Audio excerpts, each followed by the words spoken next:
Assalamualaikum warahmatullahi wabarakatuh. Terima kasih Bu Sarmila atas pengantar dan waktu buat saya.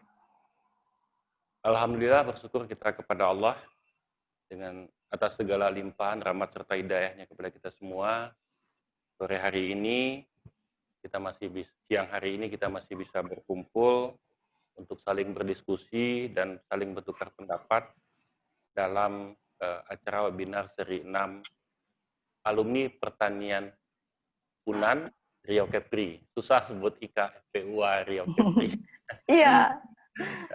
Kita singkat dengan alumni Fakultas Pertanian Unan Riau Kepri. Bapak Ibu yang saya hormati, tidak lupa juga kita mengucapkan selawat bering salam pada junjungan kita Nabi besar Muhammad Sallallahu Alaihi Wasallam. Allahumma sholli sayyidina Muhammad wa ali sayyidina Muhammad. Pertama, tentu saya menyampaikan terima kasih kepada rekan, teman, sejawat saya, Bu Rince Alfia Fadri, yang telah berinisiatif untuk sama-sama dengan alumni Fakultas Pertanian Unan menggagas webinar seri 6 ini.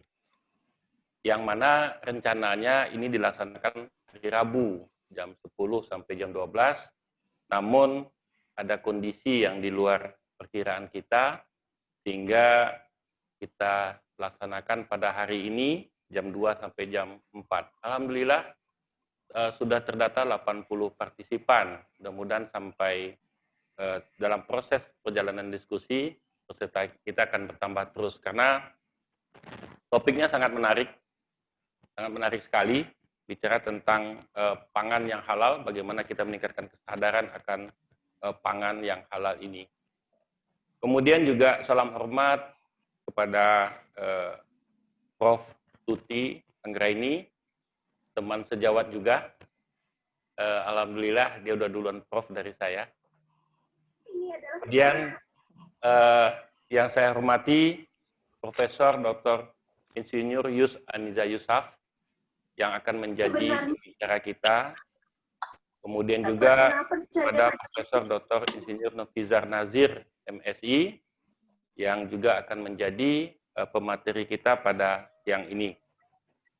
Bapak Ibu yang saya hormati, mungkin dari kegiatan yang kita laksanakan, bagian besar partisipan ini adalah partisipan loyal alumni Fakultas Pertanian, karena boleh dikatakan hampir setiap webinar yang dilaksanakan oleh alumni Fakultas Pertanian Universitas Andalas Riau Kepri, beberapa nama ini selalu daftar dan tercantum sebagai partisipan. Tentunya kami dari alumni Fakultas Pertanian Universitas Andalas sangat mendorong apabila memang ada dari kita semua untuk terlibat kerjasama dengan alumni Fakultas Pertanian Universitas Andalas dalam kegiatan-kegiatan seperti ini.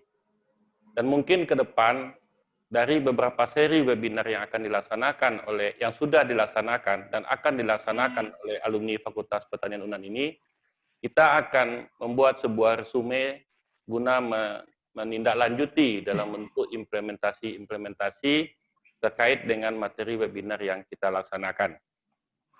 Tentu harapan saya adalah saya terutama dan partisipan yang ada, Bapak Ibu yang kemudian saya hormati, mudah-mudahan webinar kali ini kita bisa ambil manfaatnya buat menjadi pengetahuan kita semua untuk menindaklanjuti ke depannya. Mungkin itu saja Bu Sarmila dari saya sebagai pengantar, karena nampaknya partisipan kita sudah tidak sabar lagi untuk mendengar pemaparan dari pemateri kita, karena ini sangat menarik sekali topik yang kita angkat kali ini. Dan mungkin juga sebagai tambahan, setelah ini juga masih kerjasama dengan Mande Bagara, yang foundernya adalah Bu Rince Alfia Fadri. Kita akan, kalau nggak salah kita sepakat 3 webinar. Nanti jadwal 2-3-nya kita akan share lagi. Kita bikin sedikit partisipan kita penasaran dengan kapan nih lagi nih jika Pertanian Unan melaksanakan kegiatannya. Mudah-mudahan ini bisa bermanfaat buat kita semua.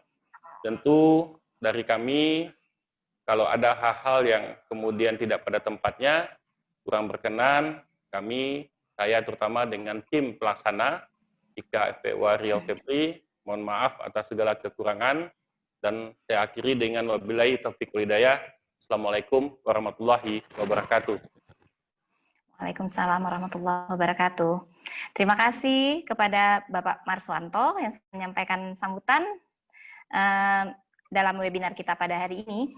Dan sebelum kita melangkah ke sambutan dari founder Mandegara, kami menyampaikan bahwa nanti terkait dengan sertifikat, bagi peserta yang ingin mendapatkan sertifikat, dapat di-download di Google Form, yang linknya akan kita bagikan di akhir acara nanti di live chat Zoom. Oke? Dan baik, kita masuk ke kata sebutan dari founder Mande Bagarak pada Ibu Rince Alfia Fadri, disilakan. Baik, terima kasih Memdev. Assalamualaikum warahmatullahi wabarakatuh. Waalaikumsalam warahmatullahi wabarakatuh. Bismillahirrahmanirrahim. Segalanya hanya milik Allah semata, karena berkat nikmat, hidayah, dan inayah, serta karunia-Nya, keberkahan yang diberikan selalu sehingga kita masih diberikan kesempatan untuk bertemu virtual dalam acara webinar Sadar Pangan Halal pada siang hari ini dalam keadaan sehat walafiat. Kemudian, alhamdulillah webinar ini terlaksana berkat kerjasama Rumah Produksi Mande Bagara dengan IKA FPUA Riau Kepri. Untuk itu, Bapak dan Ibu yang kami hormati, izinkan kami dari Mande Bagara menyampaikan ucapan terima kasih yang sebesar-besarnya, tentunya kepada Ketua IKA, Bang Marswanto, dan anggota IKA FPUA Riau Kepri, ya memang susah seperti kata Pak Ketua tadi. Kemudian yang kami hormati dan ucapan terima kasih kepada pembimbing saya sebenarnya ini semuanya, Ibu Profesor Yus Aniza Yusuf, selaku Deputy Director Halal Product Research Institute. Selamat datang Ibu, terima kasih banyak. Beliau nanti akan memaparkan tentang halal awareness. Kemudian yang kami hormati, co-promotor saya Bapak Profesor Nafiza Nazir sebagai pembicara kedua kita pada hari ini. Beliau ini merupakan Safe Network Coordinator dan beliau juga merupakan saya. Jadi semua yang ada di sini Pak Ketua, dosen-dosen hebat saya. Kemudian terima kasih juga kepada Ibu Moderator, Ibu Prof. Tut Anggreni. Kemudian MC handal kami di Politeknik Pertanian Negeri Payakumbuh, biasanya kami menyebut beliau dengan Memdev atau Memdevi, Syarmila Devi. Terima kasih. Semoga semua yang ada di sini teristimewa, para peserta webinar, Bapak, Ibu, saudara, adik-adik, dan kakak-kakak yang selalu berpikir positif dan bahagia tentunya. Bapak Ibu yang kami hormati, kegiatan webinar ini diselenggarakan sebagai ajang untuk berdiskusi bagi kita semua, di mana hari ini kita melakukannya untuk yang ke-6 dari IKA-nya, kemudian mungkin yang pertama bekerja sama dengan Mande Bagaranya dalam hal sadar pangan halal. Kegiatan ini merupakan rangkaian dari program edukasi gizi integrasi pada masyarakat sebagai luaran dari penelitian yang mengacu pada tujuan sesuai dengan roadmap penelitian kami, yaitu memberikan pengetahuan tentang produk pangan halal yang bergizi, baik, dan mampu memecahkan seputar produk halal sebagai strategi praktis untuk ikut berperan dalam membantu UKM dan UMKM. Bapak dan Ibu, kita tahu sejak pandemi ini banyak cara bagaimana kita memberdayakan ibu-ibu rumah tangga yang memiliki keahlian tersendiri, baik itu mengolah pangan atau yang lain-lain, ya, yang memiliki perspektif dan bisa produktif ikut membangun ekonomi keluarga. Jadi melalui UKM dan UMKM tentunya dalam skala industri rumah tangga. Nah, kami di Mande Bagara sebenarnya juga baru memulai, yang alhamdulillah hari ke-39 hari ini memulai usaha kecil, pengolahan produk-produk hasil penelitian dan pengabdian masyarakat kami di program studi teknologi pangan, di mana merupakan bentuk rasa syukur kami dan pertanggungjawaban kami dalam melaksanakan Tridharma perguruan tinggi. Jadi kami memperkenalkan kepada Bapak Ibu semua, mohon izin untuk memperkenalkan Mande Bagara sebagai UKM di 50 kota yang memiliki moto bahwa kami ingin menyampaikan bahwa makan elok melalui Swasta Harena, di mana Mande Bagara akan menciptakan produk-produk pangan yang halal, aman, sehat, dan utuh, atau disingkat juga dengan PASU, nama dari Bang Budi ini. Baik Pak Ketua, Ibu narasumber, dan Bapak narasumber, serta para peserta webinar pada hari ini, kita tahu bahwa sebenarnya beberapa strategi nasional dalam pengembangan UKM dan UMKM, baik itu yang di dalam negeri maupun di luar negeri, kita memiliki daya saing yang tinggi. Bagaimana industrialisasi produk halal, kemudian bagaimana riset halal, kemudian juga bagaimana kita mencoba mendukung preferensi halal dan pendekatan sosial kemasyarakatan. Nah, hal ini sangatlah banyak menjadi pembicaraan yang sangat hangat dimanapun kita berada. Makanya kami bersama teman-teman di IKA FPUA coba untuk membuat suatu acara webinar dan ingin mengangkat topik ini. Dan alhamdulillah respon yang baik dan sangat positif dari para pembicara kita pada hari ini. Terima kasih. Nah, kemudian Bapak dan Ibu semua, biar tidak berlama-lama, karena memang tadi seperti Memdev sampaikan dan Pak Ketua juga sampaikan, mungkin para peserta kita, Bapak Ibu yang hadir pada webinar ini tidak sabar untuk mendengarkan materi hebat dari pembicara-pembicara kita yang hebat. Untuk itu, dengan Bismillahirrahmanirrahim, semoga acara kita dapat berlangsung dengan baik. Terima kasih banyak maaf. Assalamualaikum warahmatullahi wabarakatuh.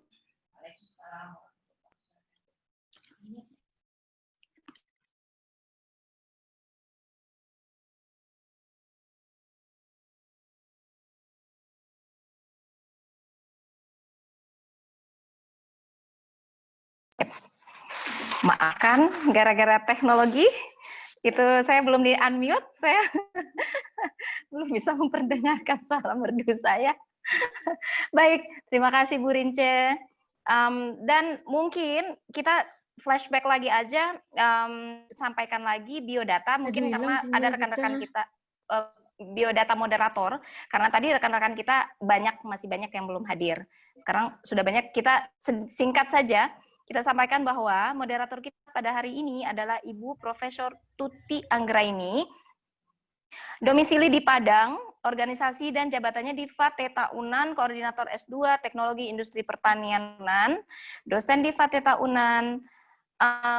Publikasi beliau ini ada beberapa, diantaranya Sumber dan Manfaat Teh berupa buku, Sumber Antioksidan Alam berupa buku, Book of Gambir, Pengolahan Komponen dan Manfaat berupa buku, Identification of 910 Anthraquinone Contamination During Black and Green Tea Processing in Indonesia berupa jurnal, kemudian antioksidan beras putih, merah, dan hitam di Sumatera Barat berupa jurnal. Kita juga bisa menemui Bu Tuti di Facebook beliau dengan nama Tuti Anggraini. Mungkin demikian saja, dan banyak yang tidak sabar tentunya. Saya persilakan kepada Ibu moderator kita untuk mengambil alih webinar kita sampai giliran saya lagi nanti. Silakan Bu Tuti. Ya, terima kasih Bu Sarmila Devi. Terima kasih juga udah memperkenalkan saya. Terima kasih juga atas kesempatannya pada acara webinar series yang ke-6 yang diadakan oleh IKA FPUA Riau Kepri, dan dalam hal ini, seminar kali ini juga bekerja sama dengan Mande Bagara, ya, Ibu Rince, terima kasih. Mungkin langsung saja, jadi pada hari ini kita mempunyai dua orang pemateri, ya, pemateri luar biasa, seperti yang Ibu Rince sebelumnya jelaskan. Jadi untuk pemateri pertama adalah waktu untuk Profesor Yus, dan yang pemateri kedua oleh Profesor Nofizar. Jadi sebelum Profesor Yus menyampaikan materinya, ada baiknya saya sampaikan mengenai CV Profesor Yus. Jadi Profesor Yus merupakan profesor pada Department of Process and Food Engineering yang sekarang menjabat sebagai Deputy Director at Halal Product Research Institute University Putra Malaysia. Kemudian Dr. Yus mendapatkan gelar PhD-nya pada Department of Chemical Engineering dan Chemical Technology Imperial College London pada tahun 2006. Beliau pernah menjabat sebagai Kepala Department of Process and Food Engineering selama 6 tahun dan sebagai Kepala Labor Halal Services, kemudian Halal Product Research Institute University Putra Malaysia selama 3 tahun. Kemudian bidang keahlian Profesor Yus adalah teknologi partikel, khususnya dalam proses granulasi bubuk makanan kering dan bahan biomaterial. Kemudian Dr. Yus juga sudah banyak terlibat dalam berbagai proyek layanan dan konsultasi ya mengenai karakteristik fisik dan tekstur produk halal dan bahan kemasan baik secara lokal maupun secara global. Jadi mungkin itu saja CV Profesor Yus yang bisa saya sampaikan. Selamat siang Profesor Yus. Ya, senang sekali bertemu Profesor Yus lagi. Ya, Alhamdulillah. Terima kasih Bu Profesor Tuti atas pengenalan tadi. So pertama sekali Assalamualaikum dan selamat petang buat semua organizer itu Manda Bergerak dan Ika F4 Capri. Salam hormat buat Ibu Syarmila Devi atas pengenalan tadi. Terima kasih pada Ketua PDP DPD Ika F4 Capri Pak Marswanto ya, dan founder Manda Bergerak kita Ibu Rinci Alfia Fadri. Terima kasih atas jemputannya. So saya izinkan saya dan juga kepada semua peserta-peserta pada petang ini. Izinkan saya untuk share skrin saya.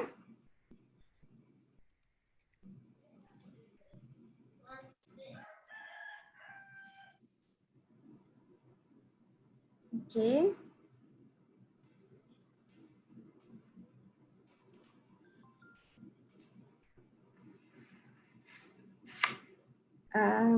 Boleh nampak ya slide saya?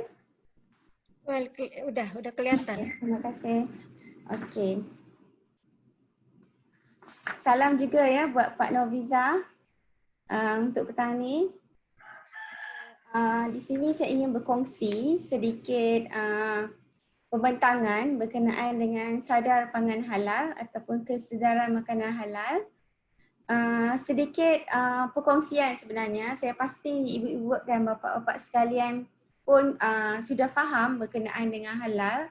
Ini sekadar perkongsian supaya kita mungkin boleh bertukar idea dan sebagainya. Okey, tadi sudah dijelaskan oleh Bu Titi berkenaan latar belakang saya. Okey, dari segi kandungan, saya akan memberikan penerangan, pengenalan berkenaan dengan Institut Pendidikan Produk Halal UPM, pengenalan halal dan haram, pasaran halal dan isu, thayyiban, pemprosesan makanan halal serta kesimpulan. Okey, bagi ibu-ibu dan bapa-bapa yang pernah ke Kuala Lumpur, ataupun pernah juga ke Universiti Putra Malaysia, UPM terletak lebih kurang 20 km daripada Kuala Lumpur, ya, dekat juga dengan KLIA. So ini merupakan kampus kita, kampus hijau di UPM.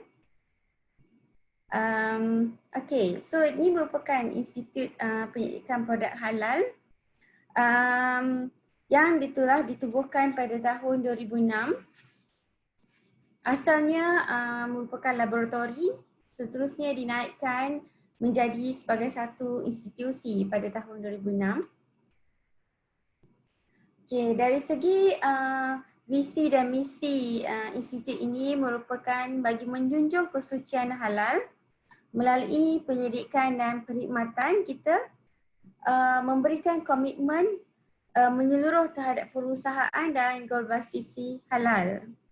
Dari segi penyelidikan, sebab ini merupakan institusi penyelidikan, makanya kita mempunyai penyelidik dari bidang yang pelbagai, iaitu dari segi bidang proteomics, ketulinan makanan, pembangunan produk alternatif, teknologi dan sains makanan, kejuruteraan makanan, teknologi sensor, syariah, perniagaan dan pengurusan halal, piawaian dan polisi halal, pelancongan, undang-undang Islam dan pentadbiran, pemasaran strategik dan Islam, pengangkutan halal, kepenggunaan halal dan penyembelihan halal. So ini antara bidang-bidang yang dibuat penelitian di institut ini. Okey, selain itu, selain penelitian, kita juga ada membuat analisis dan pengujian produk. Ini biasanya kita terima produk-produk daripada industri yang akan memohon sijil halal. Okey, contohnya soy sauce. So kita buat pengujian sama ada mengandungi alkohol ataupun tidak, ya. Dan latihan bengkel dan seminar, perundingan, konsultansi dan juga jaringan komuniti ataupun khidmat masyarakat. Ini merupakan antara dan laboratory ini merupakan ISO certified ISO accredited lab yang diiktiraf oleh Jabatan Standard Malaysia ataupun di bawah ISO. Dan ini merupakan antara sampel yang kita terima untuk membuat pengujian DNA di Institut Pendidikan Produk Halal, sama ada secara konvensional PCR ataupun menggunakan real-time PCR, dan juga teknik yang cepat iaitu menggunakan Hafiz. Teknik ini hanya mengambil lebih kurang 1 jam untuk menyiapkan, berbanding teknik ini begitu dalam 24 jam. Ya. Dan selain itu kita juga membuat kursus-kursus bagi menyediakan eksekutif halal yang akan bekerja di industri-industri halal. Industri yang mendapat sertifikat halal, mereka perlulah mempunyai eksekutif yang diiktiraf oleh pihak JAKIM ataupun Jabatan Kemajuan Islam Malaysia, di mana Institut Pendidikan Produk Halal UPM merupakan certified center di bawah JAKIM untuk memberikan training kepada peserta-peserta. Ini contoh yang kita pernah buat training kepada peserta bagi khusus halal eksekutif.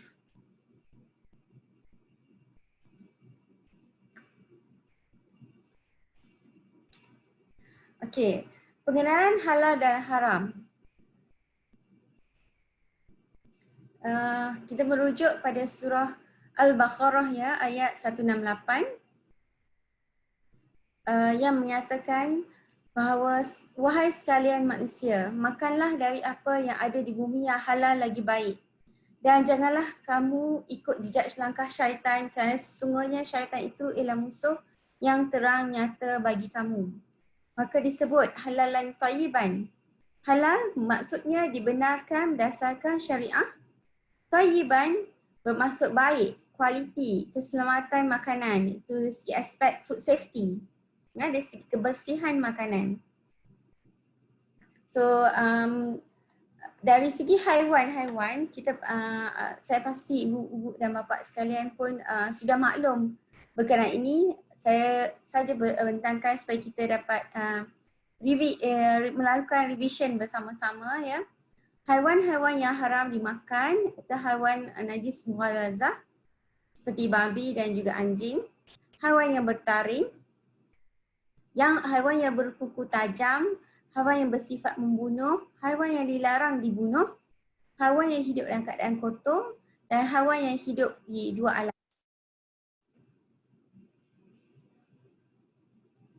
Okey, dari segi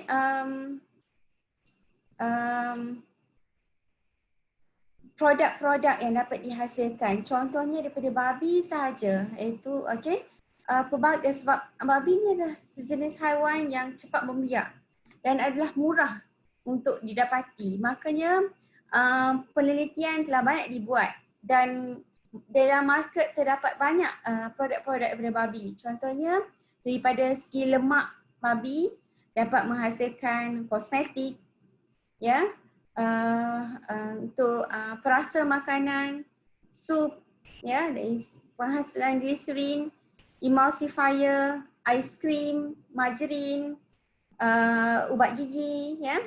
Dan seterusnya bagi kulit babi dapat menghasilkan gelatin, menghasilkan aiskrim, marshmallow, yogurt, soft candy, jelly dan kapsul. Collagen dari segi sausage casing, penghasilan sausage casingnya, dan leather, produk seperti bag-bag, kasut, bagi bulu babi pula untuk menghasilkan cat, berus cat, ya, di mana berus juga digunakan dengan banyaknya bagi untuk aktiviti mengecat rumah, mengecat lukisan, ya. So kita mesti harus sedar bahawa berus ni sumbernya dari mana, ya. Walaupun ianya agak kecil, remeh tetapi penting, ya. Sepertinya berus cat. Anak-anak biasanya menggunakan untuk lukisan, ya, menggunakan watercolor untuk menggunakannya. Adakah di market-market, adakah di label perasingan, adakah ini hasil daripada haiwan ataupun sintetik? So perkara-perkara itu perlu diambil kira kita sebagai pengguna. Selain itu daripada babi juga, bahagian organ dalamannya dapat dibuat penyalut sausage, dibuat insulin, ya, enzim bagi penghasilan cheese, enzim rennet yang digunakan untuk menghasilkan cheese. Sebab tu apabila kita membeli cheese haruslah juga mempunyai simbol halal. Okey. Seterusnya daripada darah babi dapat dibuat itu jampuran media fermentasi, sausage, produk mikrobiologi, ya. Seterusnya dari segi tulang babi dapat dibuat karbon teraktif, ya, refined oil and water, ni dari segi penurasan, iaitu contohnya produk penapis air, sebab tu kadang-kala penapis air kita perlu tahu sumber yang di dalam penapis air itu apakah sumbernya, ya. Seterusnya dari segi daging babi yang kita semua pun biasa maklum, ya, seperti untuk menghasilkan flavoring, seasoning, serbuk bubuknya, bacon, pasta, burger, meat flesh, ya, isinya dibuat pelbagai. Okey, so ini merupakan antara produk-produk yang kita sebagai pengguna harus sedar dan juga sebagai pengusaha bagi menghasilkan produk-produk seperti kita akan menghasilkan produk roti. Adakah kita perlu mengambil kira bagi menghasilkan roti kita memerlukan apa? Emulsifier, sedikit margarin. So apakah sumbernya? Okey, begitulah. Kita sebagai pengusaha dan juga sebagai pengguna perlu mengambil kira. Okey, seterusnya isu dan pasaran halal.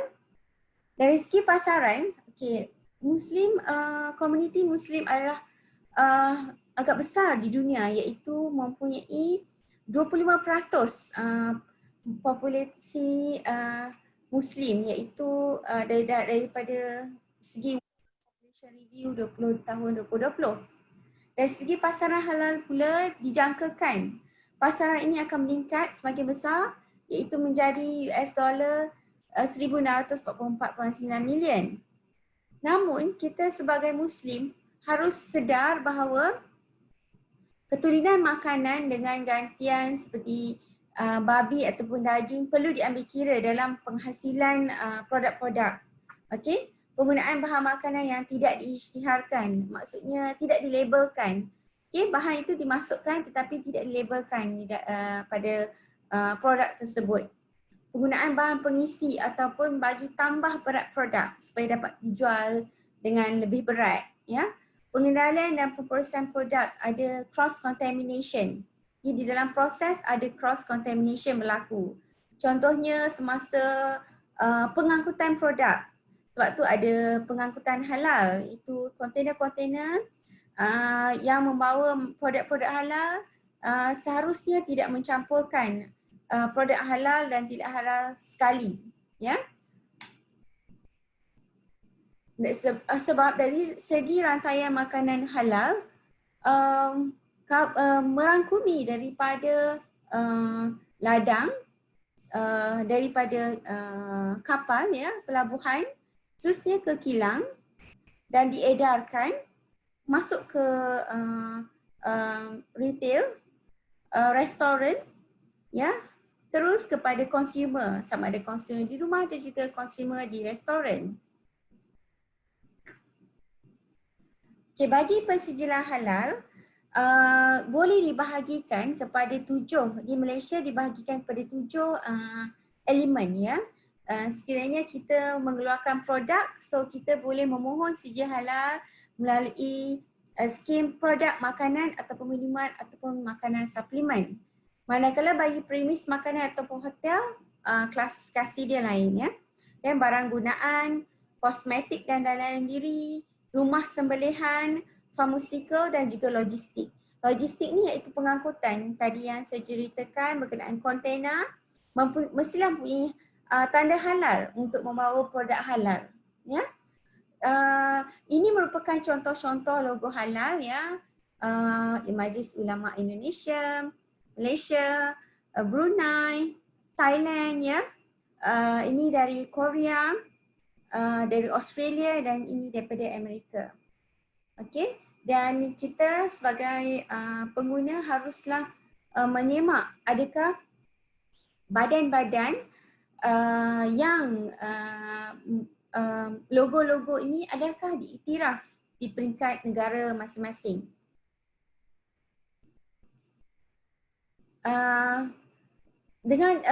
Selain itu, produk-produk halal perlulah kita sebagai Muslim consumer harus peka dengan produk-produk yang semasa yang dihasilkan. Contohnya bagi penghasilan produk gelatin, ya.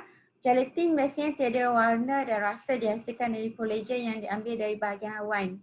Contohnya ini produk-produk yang dihasilkan dari gelatin. Tempoh hari ada isu berkaitan dengan produk-produk ini dalam akhbar dilaporkan yang diimport tetapi tidak mempunyai logo halal, ya.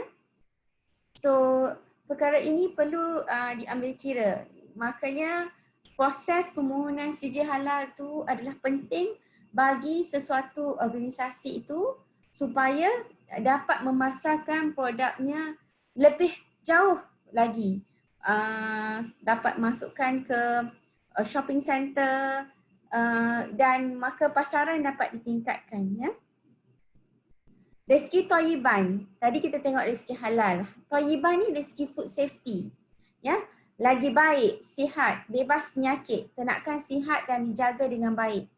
Selamat untuk dimakan atau diguna. Tidak bertoksik, memenuhi keperluan dari individu dan berkualiti. Dari segi takwa, berterusan dalam amalan. So, ini dari segi aspek food safety, ya. Secara konsep Thayyiban ni telah wujud sekian lama dan menjadi keperluan regulatory negara-negara maju. Ia bertujuan untuk melindungi pengguna dari segi ancaman kesihatan dan menghindarkan penipuan dalam penggunaan ramuan, penyediaan, pengawetan, pembungkusan, pengangkutan dan juga jualan, ya. Ini termasuklah tidak melabelkan produk dengan baik, tidak memasukkan senarai ramuan di dalam pada produk, ya. Ini dan contoh-contoh konsep ataupun persijilan berkenaan dengan thayyiban yang boleh dikaitkan dengan thayyiban, iaitu amalan pertanian yang baik. Okey, di Malaysia, contohnya di Malaysia ya, saya pasti di Indonesia pun ada logo-logo yang khas di Indonesia ya. Dan yang ini untuk bersih, selamat dan sihat bagi restoran. Yang ini mesti adalah makanan selamat tanggungjawab industri. Yang ini biasanya small enterprise di Malaysia akan memohon mesti dahulu, seterusnya baru mereka akan memohon CJ halal. Sebab itu ke arah macam dah ready separuh untuk memohon CJ halal. Ya. Seterusnya untuk meningkatkan lagi pemasaran produk, boleh mendapatkan GMP, Good Manufacturing Practice, iaitu amalan pembuatan ataupun penghilangan yang baik. GMP mengambil kira bangunan, faktor bangunan, fasiliti di persekitaran, pergerakan pekerja dan barangan supaya kita nak elak cross contamination, kawalan mutu, rekod, keselamatan pekerja, kebersihan dan sanitasi mesra alam sekitar dan mengikut keperluan kerajaan tempatan. So perkara-perkara ini harus diambil kira untuk memohon GMP. Seterusnya, sebenarnya suatu syarikat sudah memboleh GMP, dia boleh melangkah setapak lagi dengan memohon HACCP, HACCP. Okey. Iaitu analisis bahaya kawalan titik kritikal. Ya, HACCP atau HACCP, iaitu mengenal pasti bahaya, menganalisa bahaya, kawalan kritikal dan memastikan proses sentiasa terkawal. So, perkara-perkara ini sekiranya ada, maka sesuatu produk yang dihasilkan akan dapat dipasarkan dengan jauh dan semakin jauh lagi. Okey. Dari segi pemprosesan makanan halal, di sini saya ingin berkongsi secara am berkenaan dengan pemprosesan makanan halal. Boleh dibahagikan dari segi pemprosesan dan pengendalian, bahan pembungkusan, peralatan dan juga penyimpanan. Di mana untuk pemprosesan dan pengendalian dapat diklasifikasikan proses, contohnya kisaran grinding, sieving, pengayakan, pengadukan. Ini proses untuk pemprosesan pembungkusan, ya, penghasilan roti, untuk memasak, pempasturan, sterilisasi, pengeringan, pembekuan, freezing dan sebagainya. So perkara-perkara ini perlu diambil kira semasa proses menghasilkan produk halal. Selain itu, bahan pembungkusan. Bahan pembungkusan biasanya dibuat untuk menarik, untuk dijual dan disukai oleh pengguna.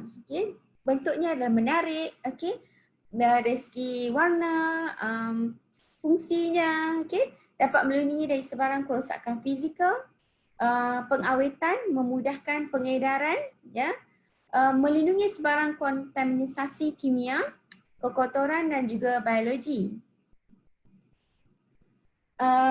Selain itu, saya juga ingin berkongsi, sebelum ni kita semua biasa, dan daun merupakan salah satu jenis bahan pembungkusan di mana daun dapat menyimpan makanan dengan baik.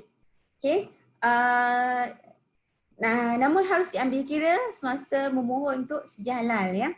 Dan surat kawal lama tidak digalakkan.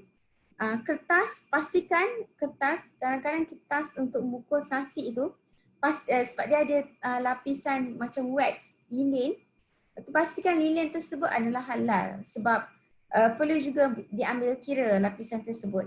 Ya, plastik biasanya seperti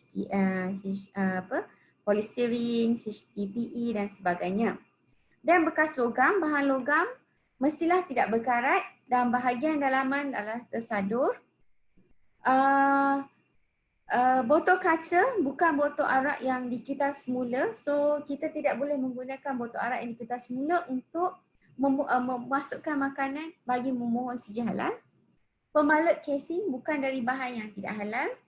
So ini antara benda yang perlu diambil kira dalam memilih bahan-bahan pembungkusan, sama ada bahan logam, bungkusan fleksibel, kaca, bekas ketuhar gelombang mikro, filem, ya. Filem boleh dimakan, edible films. Apakah bahan-bahan yang dimasukkan untuk menghasilkan edible film? Juga sebagai pengguna muslim haruslah mengambil tahu adakah bahan itu okey untuk dimakan. Sebab ini edible films kan. Okey. Seterusnya dari segi peralatan, okey. Reka bentuk peralatan patutnya memudahkan pencucian. Okay, mudah dibuka dan dibersihkan, memastikan memenuhi perayaan makanan halal, mudah sanitasi, selenggara dan diperiksa, mengelakkan kontaminasi semasa penyediaan makanan, serta dikilang mempunyai sistem peparitan yang baik. Dan makanan yang hendak disediakan mestilah melalui menggunakan pembersihan, menggunakan contohnya deterjen pembersih sayuran ataupun buah-buahan. Ya, kita biasa menggunakan deterjen untuk membasuh sayur-sayuran dan buah-buahan. Namun harus jugalah diteliti apakah kandungan deterjen tersebut. Adakah suci atau halal untuk digunakan. Kaedah pencucian dan penggunaan alatan. Kaedah pencucian juga perlu diambil kira sekiranya pengusaha-pengusaha menggunakan atau kadang-kadang kita membeli mesin second hand katakan daripada luar negara ya untuk digunakan. So adakah kita perlu sertu ya membersihkan najis contohnya dari segi Islamic cleansing dahulu untuk digunakan ataupun dipanggil samak ya.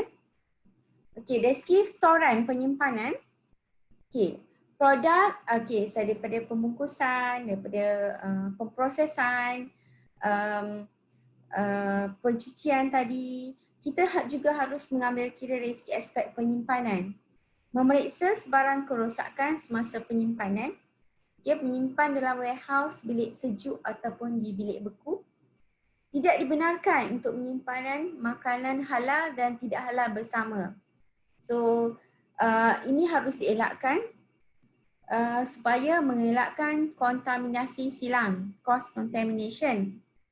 Satu perlu dibuat jika kawasan penyimpanan atau peralatan sebelum digunakan untuk makanan tidak halal. Katakan kita membeli kilang, ya.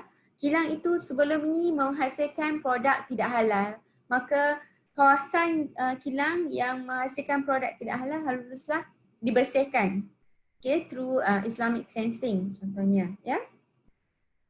Dan semasa kita storekan makanan, haruslah mengambil kira suhu-suhu yang sesuai untuk menyimpan makanan. Biasanya untuk frozen food adalah pada suhu lebih kurang bawah takat beku, ya. Bakteria tidak akan membiak pada suhu tersebut. Dan untuk suhu kosong hingga 5 darjah Celsius dipanggil zon sejuk adalah sesuai untuk menyimpankan makanan-makanan di dalam peti sejuk. Ya.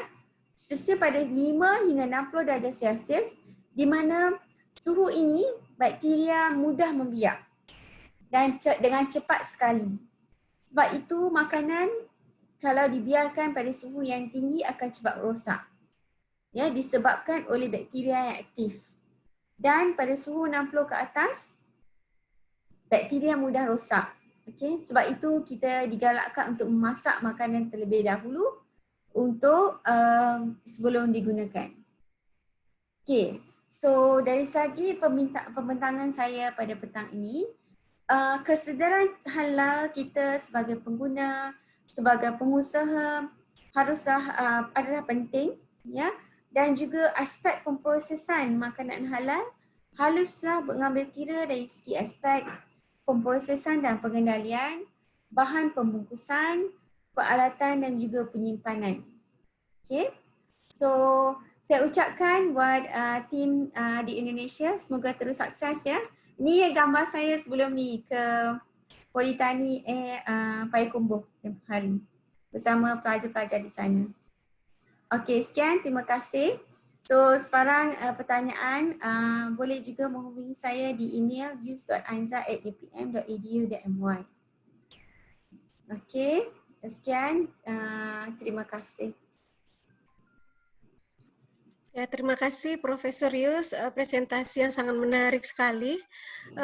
Untuk kepada para peserta yang mempunyai pertanyaan, mungkin bisa ditahan dulu, nanti sesi pertanyaan akan kita adakan, akan kita buka setelah pemateri kedua. Ya, jadi kita langsung saja mungkin untuk pemateri kedua, saya sampaikan CV-nya. Pemateri kita yang kedua adalah Profesor Dr. Insinyur Nofizar MSI, guru saya juga, merupakan tenaga pengajar di Teknologi Hasil Pertanian, Fakultas Teknologi Pertanian Universitas Andalas. Beliau menamatkan S3-nya di IPB Bogor, di IPB di bidang Teknologi Industri Pertanian dengan judul disertasi pengembangan proses pembuatan biodiesel dari jarak pagar dengan katalis heterogen dan detoksifikasi bungkil jarak sebagai sumber protein. Kemudian beliau juga memiliki banyak sekali penelitian ya, diantaranya mendapat hibah bersaing, penelitian dari Dikti ya, kemudian beberapa artikel ilmiah yang telah dipublikasikan, salah satunya adalah Extraction, Trans-Esterification and Process Control in Biodiesel Production from Jatropha curcas, kemudian ada studi permunian gambir dengan menggunakan arang aktif dari tempurung kelapa sawit, dan banyak lagi yang lainnya. Nah, kemudian pengalaman penulisan buku, beliau di sini ada 2 buku yang dikeluarkan. Yang pertama Production of Biodiesel and Non-Toxic Jatropha Seed Cakes from Jatropha curcas. Kemudian Basic Ionic Liquid, Its Application and Preparation, yang dikeluarkan oleh Agritech Press. Kemudian apa lagi? Dan banyak sekali sebenarnya di sini ada penyunting karya ilmiah dan segala macamnya. Yang jelas saat ini Profesor Nofizar menduduki posisi sebagai direktur dari Safe Network ya. Jadi mungkin demikian saja sedikit informasi mengenai Profesor Dr. Insinyur Nofizar. Mungkin untuk seterusnya saya persilahkan kepada Bapak Profesor Nofizar untuk menyampaikan presentasinya sekitar 25 menit.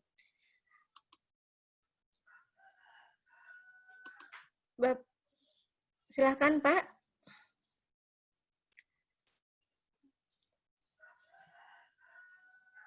Mungkin kita masih menunggu koneksi ya dari beliau. Mungkin bisa saya tambahkan, jadi Bapak Profesor Dr. Insinyur Nofizar Nazir lahir di Padang pada tanggal 25 November 1964 ya. Beliau tinggal di Komplek Ulu Gadut, di Komplek Unan Ulu Gadut ya, D3 10/03.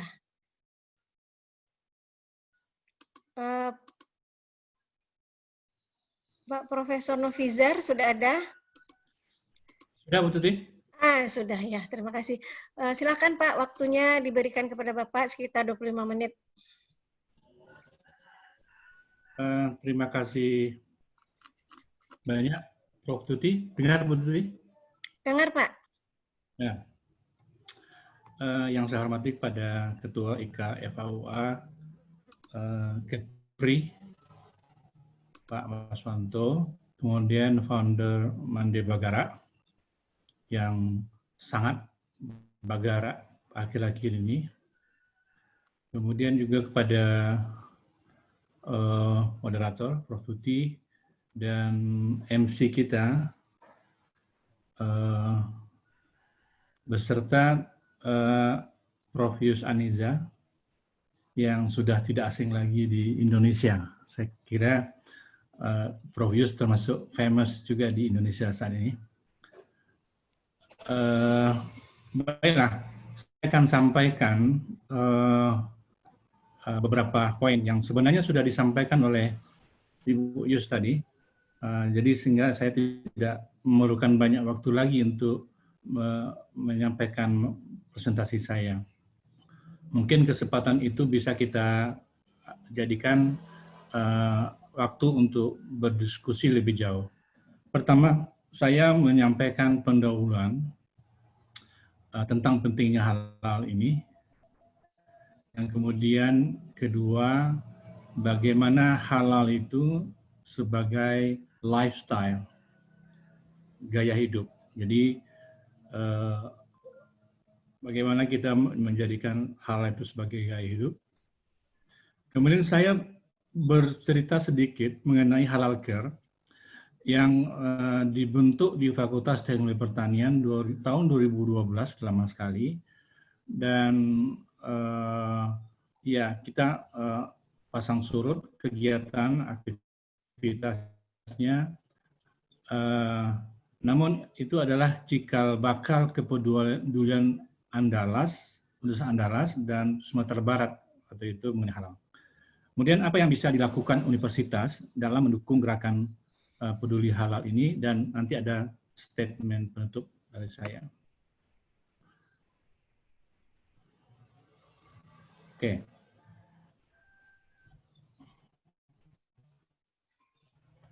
Ya, ini juga gambar yang mirip dengan Prof. Yus tadi yang disampaikan Prof. Yus. Apakah umat Islam menyadari bahwa produk haram dan subhat itu sudah mengepung umat Islam, ya? Jadi mulai dari bangun tidur sampai tidur lagi, kita disuguhi oleh beragam produk yang kita konsumsi setiap hari, dan itu bisa saja halal, bisa saja subhat atau haram. Jadi kita perlu memiliki kesadaran bahwa itu adalah bagian dari yang harus kita waspadai. Jadi banyak sekali, seperti banyak produk tadi dijelaskan oleh Prof. Yus mengenai produk yang kita temukan sehari-hari dalam kehidupan kita, itu berasal dari hewan babi yang di dalam Al-Quran itu tidak boleh kita konsumsi sebagai umat Islam. Jadi bisa jadi tanpa disadari sebenarnya tubuh kita dan keluarga kita telah terkontaminasi oleh bahan najis. Jadi kita bisa jadi kita tidak tanpa disadari, walaupun sebenarnya kita tidak menginginkan, tapi sehari-hari kita karena kita tidak peduli, sebenarnya kita telah terkontaminasi oleh bahan najis dan haram ini. Padahal Rasulullah SAW bersabda, daging mana saja yang tumbuh dari sesuatu yang haram, maka neraka lebih pantas untuknya. Jadi ini adalah sesuatu yang aturan yang ditetapkan oleh Allah SWT. Kemudian pada riwayat lain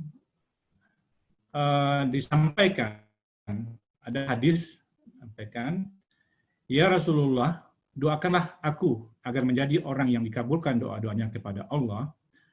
Jawaban Rasulullah SAW, wahai Sa'ad, perbaikilah makananmu. Ya, makanlah makanan yang halal, niscaya engkau akan menjadi orang yang selalu dikabulkan doanya. Dan demi jiwaku yang ada di tangannya, sungguh jika ada seseorang yang memasukkan makanan haram ke dalam perutnya, maka tidak akan diterima amalnya selama 40 hari, dan seorang hamba yang dagingnya tumbuh dari hasil menipu dan riba, maka neraka layak baginya. Hadis riwayat At-Tabrani. Jadi inilah salah satu sebenarnya yang harus kita pahami, bahwa halal itu sangat penting. Jadi kalau misalnya doa-doa kita belum dikabulkan oleh Allah SWT, kita perlu juga waspada. Jangan-jangan di dalam tubuh kita ini masih ada kita mengkonsumsi makanan yang tidak halal, baik itu zatnya ataupun cara memperolehnya. Katakan dengan riba dan menipu. Maka sangat merugilah orang yang hari-harinya itu bergelimang dengan makanan yang tidak halal, dan dikatakan maka tidak akan diterima amalnya selama 40 hari. Jadi ini harusnya dapat menjadi peringatan bagi kita bahwa bagaimana kita halal itu menjadi gaya hidup kita.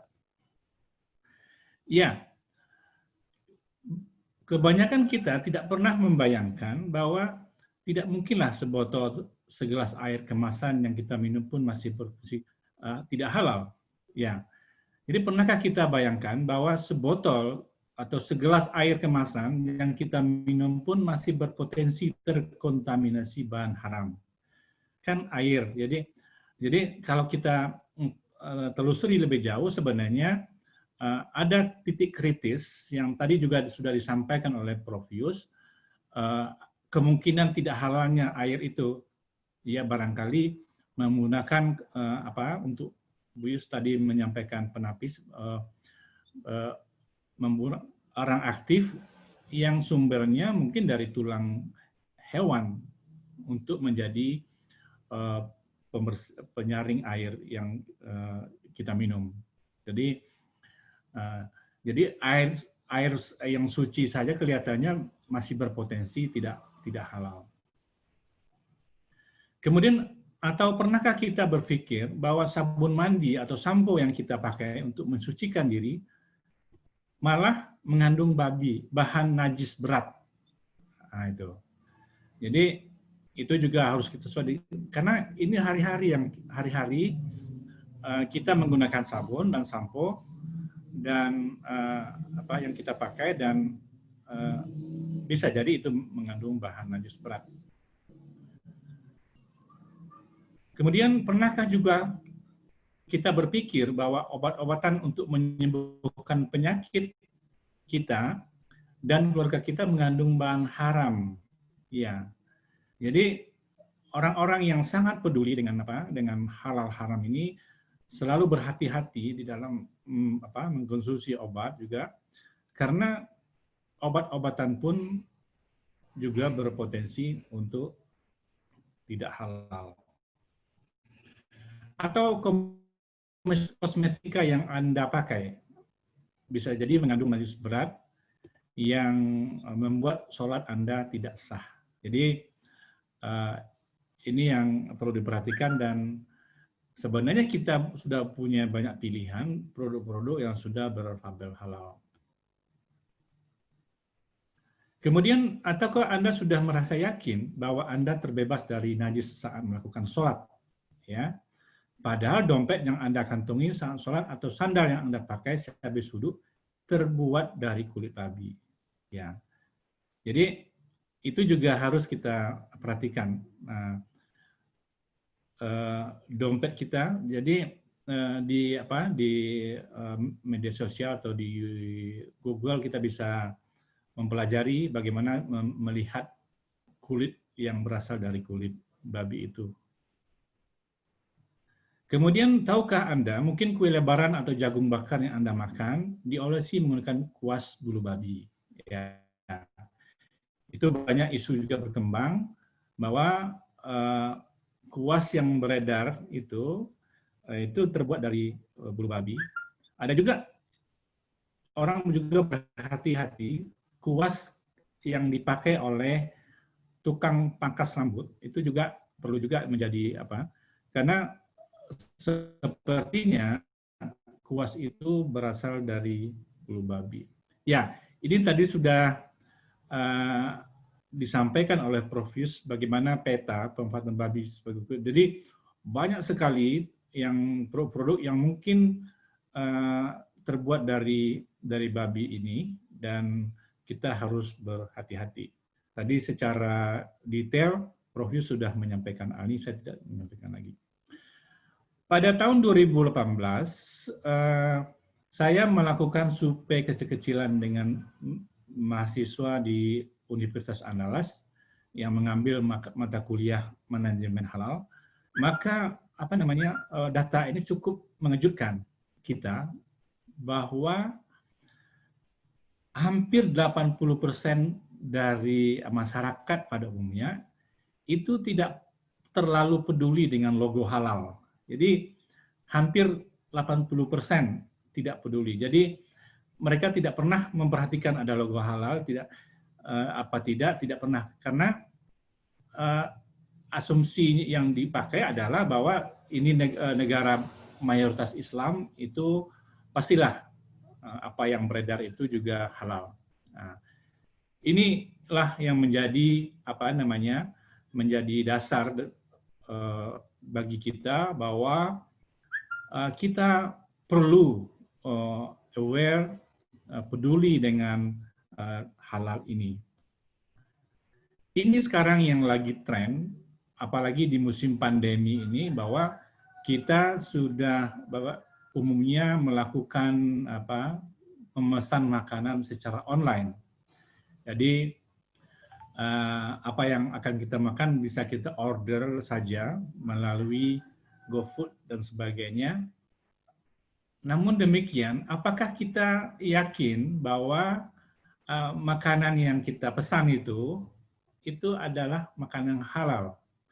Jadi itu adalah titik yang sangat kritis yang menjadi pemikiran kita ke depan, bagaimana barang-barang yang dikonsumsi, makanan yang dijual di online itu sebaiknya harus menggunakan logo halal. Jadi kita bisa temukan ribuan jenis makanan secara online yang bisa kita pesan melalui jari kita, namun kita tidak tahu siapa yang membuatnya,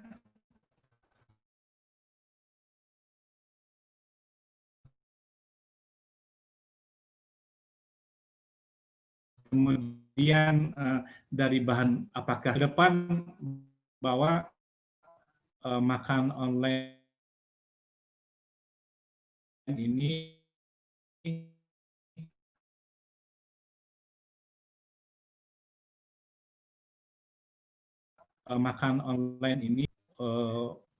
makanan tidak halal setiap harinya, ya, itu. Kemudian kita masuk kepada yang kedua, halal sebagai lifestyle, ya. Jadi orang Muslim sebenarnya gaya hidupnya sebenarnya adalah gaya hidup halal, ya. Ya. Apa yang disebut dengan lifestyle itu? Lifestyle adalah cerminan seseorang dalam cara menjalani hidup, ya.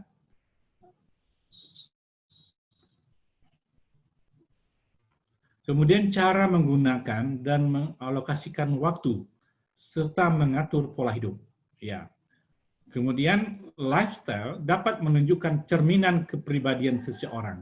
Jadi gaya hidup juga menunjukkan cerminan kepribadian seseorang.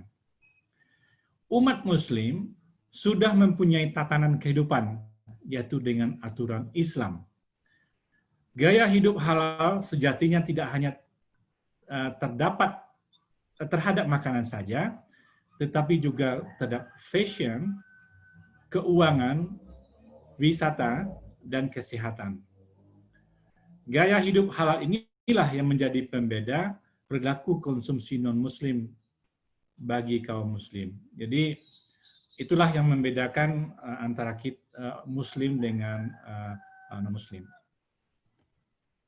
Ya, ini adalah gambar yang saya ambil dari internet bahwa ada 7 restoran halal di Seoul. Jadi katanya Korea Selatan terbaik untuk urusan Muslim. Jadi bagaimana negara non Muslim juga sekarang peduli dengan dengan halal ini, ya. Jadi sekarang halal itu bukan hanya kepedulian umat Muslim saja, tetapi juga kepedulian umat non-Muslim juga dari sisi yang berbeda. Kemudian juga bagaimana juga di Phuket juga ada juga mereka menawarkan 10 hotel yang ramah Muslim di Phuket. Juga tahun lalu rombongan Safe Conference di Phuket, kita memang menginap di hotel yang ramah orang Muslim, dan kita meminta bahwa mereka memang menyediakan makanan halal di hotel tersebut. Jadi tidak. Sudah disampaikan oleh Prof. Yu, saya tidak menjelaskan bagaimana dasar-dasar di dalam Al-Quran mengenai halal ini. Ya, banyak sekali ayat Al-Quran dan menjelaskan mengenai halal haram ini. Ya. Namun saya perlu tambahkan juga di sini, dan inilah ganjaran yang pantas untuk orang Muslim. Jadi ada dampak langsung ya, langsung. Jadi tadi juga sudah saya sebutkan, tidak diterimanya amal ibadahnya selama 40 hari. Ini bukan masalah yang sepele sebenarnya. Jadi halal haram itu kecil pun haram. Jadi minuman beralkohol setetes kita minum pun haram, segelas haram, kemudian 1 botol pun haram, jadi sedikit juga haram. Jadi ya, hadis riwayat Tabrani ini menyatakan bahwa Rasulullah SAW bersabda, ketahuilah bahwa suapan haram jika masuk dalam perut salah satu dari kalian, maka amalannya tidak diterima 40 hari. Nah, coba kita bayangkan, kalau kita makanan haram itu kita konsumsi selama 1 bulan, dikali 40 hari, bisa kita bayangkan bagaimana amalan kita itu tidak diterima. Jadi halal haram itu bukan masalah yang sepele. Jadi ini adalah masalah hubungan kita dengan Allah Subhanahu wa taala. Kemudian dapat merusak dan membatalkan iman. Rasulullah SAW bersabda, tidaklah peminum khamar ketika ia meminum khamar termasuk orang yang mukmin. Jadi dia kalau ketika minum khamar itu sebenarnya dia sudah tidak beriman lagi, katanya. Jadi hadis riwayat Bukhari Muslim. Jadi secara tegas dan jelas hadis-hadis Nabi dan ayat Al-Quran menjelaskan mengenai pentingnya halal ini. Kemudian yang ketiga, doanya tidak diperkenakan oleh Allah SWT. Rasulullah SAW bersabda, seorang laki-laki melakukan perjalanan jauh, rambutnya kusut, mukanya berdebu, menengadahkan kedua tangannya di langit dan mengatakan, wahai Rabbku, wahai Rabbku. Padahal makanannya haram dan mulutnya disuapkan dengan yang haram. Maka bagaimanakah akan diterima doa itu? Ya, ini hati-hati juga nih. Jadi kalau kita mempunyai doa yang belum dikabulkan, ini kita juga harus menjadi sinyal bagi kita, jangan-jangan kita sudah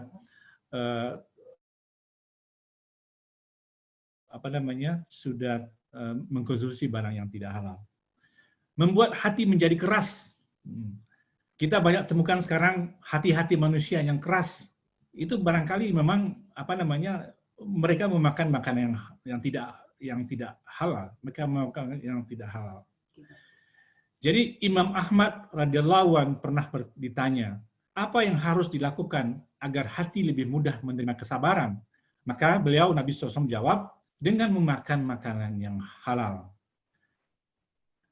Jadi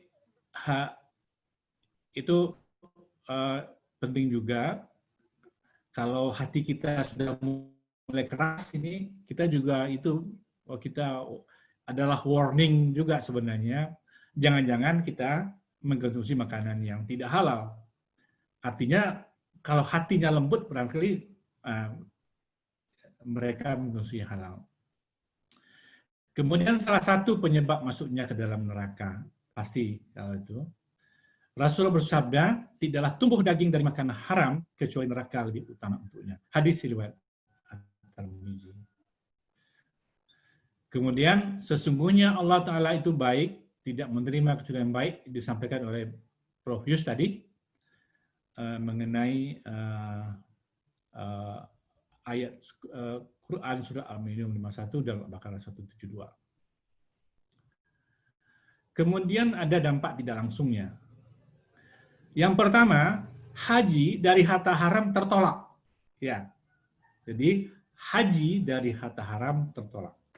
Jadi kita melakukan haji dan umroh dengan duit haram, duit korupsi tertolak. Ya.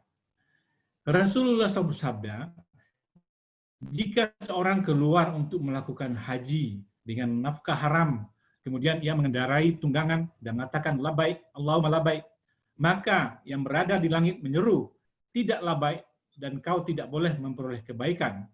Bekalmu haram, kendaraanmu haram, dan hajimu mendatangkan dosa dan tidak diterima. Ini hadis riwayat At-Tabrani, hadis sahih. Kemudian sedekahnya ditolak.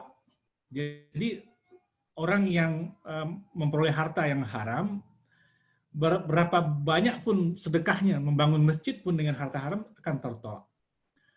Rasulullah SAW bersabda, barang siapa mengumpulkan harta haram, kemudian menyedekahkannya, maka tidak akan ada pahala dan dosa untuknya. Hadis riwayat Ibnu Huzaimah. Kemudian sholatnya tidak diterima. Dalam kitab Sa'bul Imam disebutkan, barang siapa yang memberi pakaian dengan harga 10 dirham di antaranya uang haram, maka Allah tidak akan menerima sholatnya selama pakaian itu dikenakan. Wah. Jadi Bapak Ibu sekalian, itulah dampak dampak langsung dan tidak langsung. Ini ada satu lagi, silaturahminya juga sia-sia. Jadi Rasul bersabda, barang siapa mendapatkan harta dari dosa, lalu ia dengannya bersilaturahmi, menyambung persaudaraan, atau bersedekah, atau membelanjakan infak di jalan Allah, maka Allah menghimpun seluruhnya itu. Kemudian dia melemparkannya ke dalam neraka. Lalu Rasulullah bersabda, sebaik-baiknya agamamu adalah al-wara' atau berhati-hati. Jadi halal haram ini adalah prinsip dari yang kehati-hatian di dalam sikap hidup kita. Kemudian saya bercerita sedikit selain pandang mengenai halal care. Ini kita bentuk pada 21 Mei 2012 pada suatu seminar nasional yang kita adakan di halal care ini berdiri 21 Mei 2012. Basisnya di Fakultas Teknologi dan Pertanian Andalas. Ini dalam foto ini adalah Gubernur Iwan Praritno yang masih gubernur sampai sekarang. Dan yang lagi tanda tangan ini adalah dukungan kepada gerakan peduli halal Sumatera Barat. Ini adalah Bapak Dr. Lukmanul Hakim, Direktur LPPOM MUI Pusat, yang juga ikut hadir pada gerakan halal Sumatera Barat yang kita gagas 8 tahun yang lalu. Ini di antara support dari yang hadir dari gerakan ini adalah Rektor Universitas Andalas, juga ada Ketua MUI Sumatera Barat, ada juga Dekan IAIN Imam Bonjol, Direktur LPPOM Pusat, kemudian LPPOM Sumatera Barat, dan beberapa dekan yang berhubungan dengan dengan halal ini. Ya, ini adalah di antara kegiatan halal care pada waktu itu, dan kita sebenarnya sudah melakukan banyak kegiatan yang tidak bisa kita sampaikan di sini. Ya, sedikit latar belakang mengenai halal care ini adalah mengkonsumsi pangan yang halal dan thayyib adalah kewajiban bagi setiap muslim sebagaimana firman Allah dalam Al-Maidah 88. Kemudian demikian juga dengan obat-obatan, kosmetik, jasa perbankan, dan asuransi harus bebas dari riba. Itu latar belakangnya. Kemudian perlu ada upaya peningkatan kesadaran dan kemudian konsumen muslim untuk menggunakan produk-produk halal ini. Ya, pada tahun 2018 kita melihat datanya masih sekitar 80% dari data kita itu yang tidak peduli dengan logo halal dari produk. Jadi dengan demikian diharapkan dapat memberikan tekanan bagi produsen untuk bersih produk halal, dan pada akhirnya tercipta halal sebagai gaya hidup. Itu adalah latar belakang halal care ini.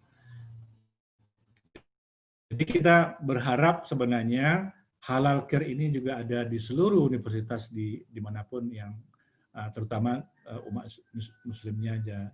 Ini adalah visi dan tujuan dari halal care ini ada logonya.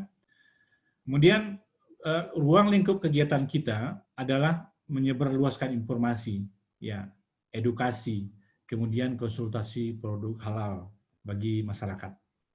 Ya, kita juga dulu sempat membuat buletin halal care dan yang kita sebarkan kepada masyarakat. Jadi kita berikan informasi mengenai ini.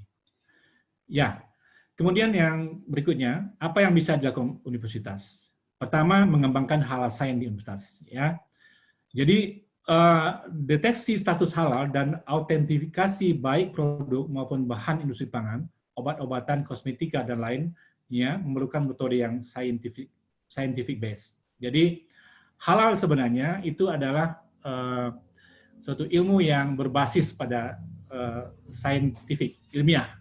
Ya. Jadi untuk autentifikasi produk kita harus berdasarkan ilmu pengetahuan. Beberapa universitas besar di ASEAN, terutama, sudah memiliki halal science center. Jadi seperti UPM di Malaysia, Prof.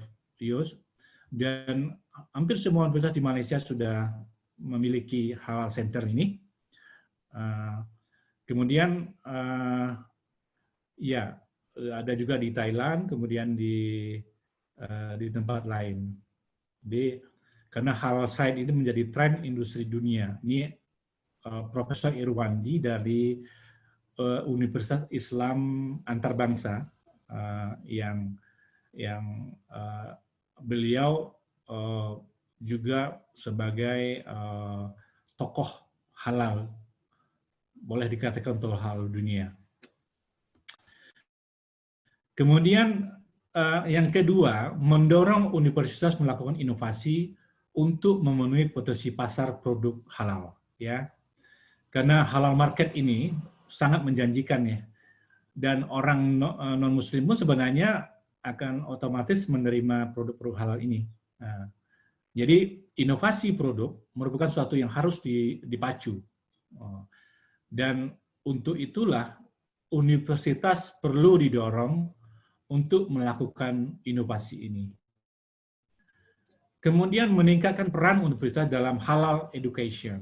Jadi pendidikan halal itu juga harus lahirnya juga dari universitas.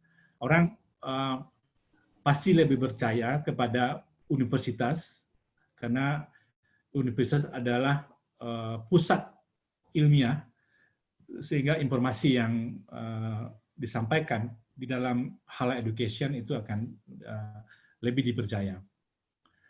Jadi beberapa penelitian menunjukkan bahwa kurangnya pengetahuan, kesadaran, dan pemahaman tentang konsep halal dapat menyebabkan menurunnya the value of halalness yang berhubungan dengan kepedulian konsumsi produk halal dan pentingnya halal sebagai gaya hidup. Ini sebagai penutup saya sampaikan, pertama, umat muslim sudah mempunyai tatanan kehidupan yang mengikuti aturan Islam. Jadi halal lifestyle. Kemudian halal lifestyle sejatinya tidak hanya terdapat terhadap makanan saja, tetapi juga pada fashion, keuangan, wisata, dan kesehatan. Kemudian pengembangan produk halal tidak hanya memberikan implikasi ukhrawi, ya, yang implikasi di dunia saja, namun juga implikasi duniawi di dunia. Halal merupakan bidang yang sangat luas, yang memerlukan pemahaman melalui edukasi dan autentifikasi produk yang berbasiskan kepada ilmu pengetahuan. Sementara itu, berkembangnya potensi pasar halal yang cepat dan berimplikasi ekonomi memerlukan inovasi. Kemudian yang kelima, kehadiran universitas sebagai pusat edukasi, sains, dan inovasi halal sangat relevan dan perlu didorong dan disupport. ini ada quote yang saya ambil dari internet. Halal itu adalah sesuatu yang mesti kita ikuti. Itu tidak hanya mengenai apa yang kita makan, tapi juga apa yang kita pakai dan apa yang kita sukai. Demikian saja. Banyak maaf. Wabillahi taufik wal hidayah. Assalamualaikum warahmatullahi wabarakatuh. Silakan Bu Tuti. Waalaikumsalam warahmatullahi wabarakatuh. Ya, terima kasih Bapak Profesor Nofizar telah menyampaikan bahan materinya, sangat menarik sekali. Mungkin untuk sesi berikutnya saya buka sesi tanya jawab. Tapi berdasarkan yang sudah masuk tadi, mungkin untuk yang pertama saya beri kesempatan kepada Bapak Dr. Ramli, SPIMP, untuk memberikan pertanyaan. Silakan Pak, Bapak Dr. Ramli, apakah Bapak sudah hadir? Ya, silakan Pak. Ya, baik, terima kasih kesempatannya. Jadi saya tadi di chatroom memberikan saran karena memang halal ini terkait juga dengan regulasi. Memang sebaiknya mengundang dari BPJPH dari Kemenak begitu. Itu yang pertama. Kemudian yang kedua, ini terkait dengan apa istilahnya untuk pertanyaan untuk Prof. Yus gitu kan ya. Saya ingin menanyakan terkait dengan korelasi antara mutu keamanan pangan dengan halal gitu kan. Kalau mungkin di Al-Qur'an itu halalan thayyibah. Nah, halal dan thayyibah itu mungkin terkait dengan mutu dan keamanan pangan begitu. Soalnya tadi saya lihat itu juga banyak materi terkait lebih mengena ke mutu dan keamanan pangannya gitu. Nah, oleh karenanya apa sih korelasinya ya antara mutu keamanan pangan dengan halal itu sendiri begitu. Itu. Kemudian Prof yang Prof Rizal ya. Ini terkait dengan Nofizar ya. Ini terkait dengan saya ini background saya perikanan Bapak. Jadi bagian dari pangan ya kan begitu. Nah, pertanyaannya adalah dari sudut pandang fikih tentunya kalau halal ini apa istilahnya mungkin di hadis sudah ada ya kalau ikan itu bangkainya halal kan begitu, bangkainya halal. Cuma ada debatable apakah bangkai ikan yang mati dengan sendirinya itu masih halal atau tidak begitu, karena ini debatable. Jadi ada yang itu mengatakan madhab itu, jadi kalau di fikih itu ada yang mengharamkan begitu.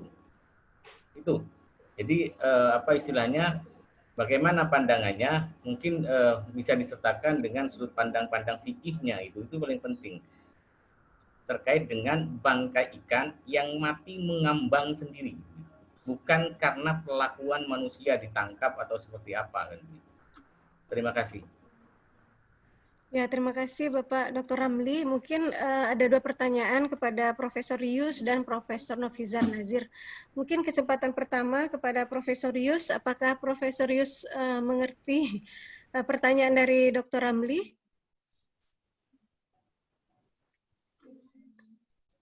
Mengenai korelasi mutu keamanan pangan dan kehalalan itu sendiri. Oke, saya rasa korelasinya dari mutu keamanan pangan dengan halal, dua-duanya terkait rapat. Contohnya bagi proses audit persediaan halal, ya, memang akan dilihat dari segi halal tersebut, dari segi bahan-bahan yang digunakan adakah halal. Tapi korelasi keamanan itu pun penting. Dari segi aspek food safety pun akan dilihat juga oleh para auditor. Dari segi fasiliti penyediaan makanan halal, adakah memenuhi dari segi aspek safety, semua itu akan juga dinilai oleh auditor. Dari segi kebersihan, so berkait rapat atau korelasi. Mungkin Pak Novi nak tambah ke? Ya. Iya, terima kasih. Jadi iya, saya tidak perlu menambahkan apa yang disampaikan oleh Prof. Yus. Jawabnya udah pas menurut saya. Namun saya ada pertanyaan yang ditujukan mengenai ikan tadi yang mati mengambang, mati apakah, karena itu debatable. Saya tidak mempunyai, saya bukan ahli fikih, jadi bukan ahli fikih, jadi saya tidak bisa menjawab pertanyaan ini. Namun demikian, Bapak Dr. Ramli, biasanya kalau itu bisa diputuskan oleh Komisi Fatwa, ya, MUI. Jadi kalau di halal ini kan semua itu diputuskan oleh Komisi Halal MUI. Jadi Komisi Fatwa MUI lah yang akan menentukan ini. Jadi kalau ada keraguan dari kita, maka kita bisa bawa kepada Komisi Fatwa MUI. Jadi saya tidak dalam kesempatan untuk membahasnya. Kemudian antara Komisi Fatwa suatu provinsi dengan provinsi lain juga tidak sama pendapatnya. Ya, itu yang debatable tadi. Seperti kopi luwak di Sumatera Barat, Komisi Fatwa RPPOM Sumatera Barat, MUI Sumatera Barat itu tidak mengizinkan, tidak meloloskan kalau kopi luwak. Tapi di tempat lain bisa diloloskan. Jadi itu.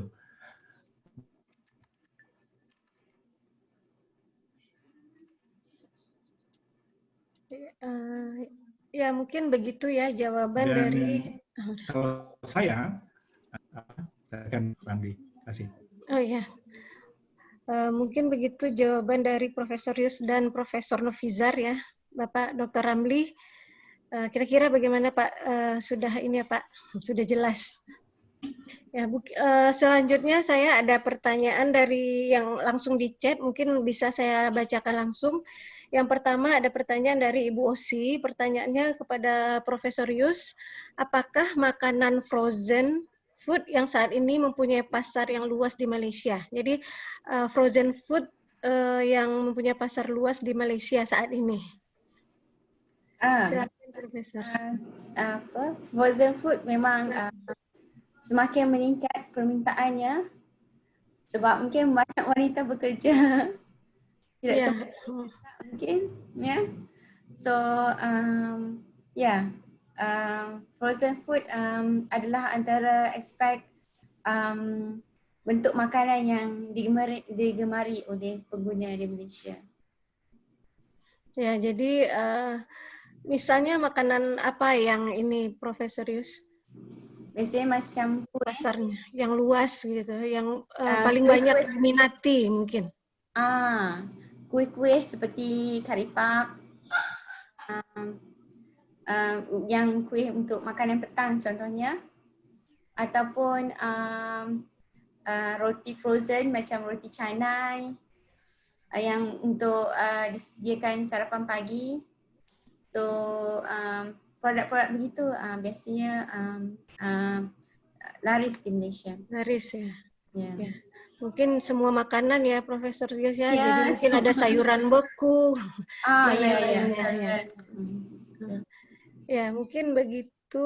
Pertanyaan berikutnya, bagaimana caranya membedakan kuas yang terbuat dari bulu babi atau yang bukan dari bulu babi? Ini pertanyaan boleh dijawab Profesor Yus atau Profesor Nofizar. Mungkin Profesor Yus saja dulu. Kita membedakannya. Ya, biasanya dia ada yang original, yang alami dan juga yang sintetik. So kalau yang alami, di hujungnya tu ada 3 cabang. Kalau kita melihat melalui mikroskop, kita akan nampak bentuk 3 cabang tetapi bentuknya berbeza-beza, tidak seragam. Walaupun 3 cabang tapi tidak seragam. Namun sintetik bentuknya seragam kalau dilihat dari mikroskop. Itu antara secara mata kasar. Tapi boleh dibuat analisis penelitian seperti menggunakan FTIR, melihat sumbernya sama ada alami ataupun sintetik. Ya, jadi kalau dia berasal dari bulu babi, dia ada 3 cabang ya, Profesor ya, secara kasat mata. Tetapi secara secara lebih yakini atau tidak, ya bisa pakai FTIR. Ya. Itu pertanyaan dari Bapak Heri Haryanto. Pertanyaan berikutnya kepada Profesor Yus ya, terima kasih materinya Prof. Mohon izin bertanya, apakah UPM atau mungkin Malaysia sudah adakah upaya pengembangan bahan atau alat yang digunakan untuk mengetahui halal atau tidaknya produk yang kita gunakan? Ini peralatan yang digunakan. Instrumen yang digunakan untuk menguji halal. Ya. Ada contohnya di UPM ada alat untuk menguji DNA. Tadi ada saya bentangkan sedikit alat dinamakan Hafiz.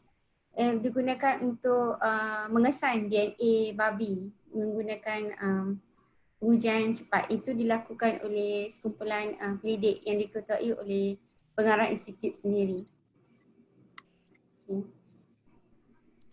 Ya, jadi ada yang alat yang cepat juga seperti Nafis tadi, dan ada yang PCR juga ya Prof ya, tapi butuh waktu 24 jam. Ya. Mungkin itu ya jawabannya untuk Ibu Elida Novita. Berikutnya pertanyaan dari Febriani, Ibu Febriani dari Unsia. Pertanyaannya ditujukan untuk Ibu Profesor Yus. Jika kita berada di negara yang kaum muslimnya mayoritas, keraguan kita untuk menggunakan produk yang tidak halal tidak terlalu menjadikan keraguan sekali.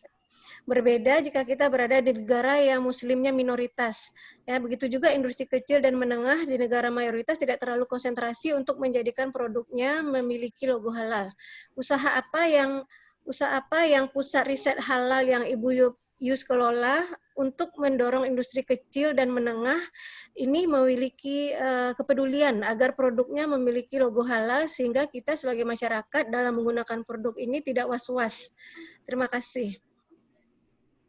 Apakah Profesor Yus mengerti? Ini panjang sekali. Saya cuba jawab. Ya. Mungkin Pak Novi mungkin dia bantu selepas ni. Untuk sebab pensijilan halal ni merupakan satu yang voluntary punya aktiviti. Ya. Namun sekiranya sesuatu syarikat atau premis makanan pensijilan halal akan memberi keyakinan kepada pengguna untuk menggunakan ataupun membeli produk-produk makanan daripada syarikat berkenaan. So dari segi peranan institut halal dalam menyumbang ke arah pensijilan halal, Institut Pendidikan Produk Halal UPM, kami membantu industri-industri dari segi melakukan analisis supaya analisis tersebut dapat digunakan sebagai salah satu sumber bagi memohon ataupun bukti bagi memohon pensijilan halal. Contohnya bahan yang digunakan untuk bahan gelatin contohnya. Adakah gelatin tersebut mempunyai sumber babi? Jadi kita buat analisis dan kita memberikan laporan makmal. Dan laporan makmal tersebut digunakan sebagai satu bukti bagi permohonan pensijilan halal. Selain itu, Institut Pendidikan Produk Halal kita juga melakukan training, training kepada pengusaha-pengusaha, training eksekutif berkenaan dengan training secara halal, kesedaran halal dan juga secara spesifiknya dari segi permohonan sijil halal. Ya, jadi dengan memberikan pelatihan-pelatihan, kemudian membantu melakukan analisa ya, Prof ya. Yeah, yes. Berikutnya mungkin Pak Nofizan mau menambahkan. Ya. Cukup. Oke, berikutnya ada banyak sekali pertanyaan, Profesor Yus. Jadi pertanyaan berikutnya dari Yanti Nurziana Abdul Manaf. Pertanyaannya, apakah elemen-elemen tidak halal yang berkemungkinan terdapat dalam pembungkus makanan? Apakah analisis yang boleh dilakukan terhadap bahan pembungkus bagi memastikan ianya tidak dihasilkan daripada bahan yang tidak halal? Jadi ini dari Malaysia juga sepertinya pertanyaannya. Apakah mungkin di dalam packaging itu ada yang tidak halal begitu, Dr. Yus? Ini Ibu Yanti ni. Oh ya. Tapi dia tanya ni, soalan ni dia tanya bukan kepada moderator tetapi kepada semua partisipan yang hadir.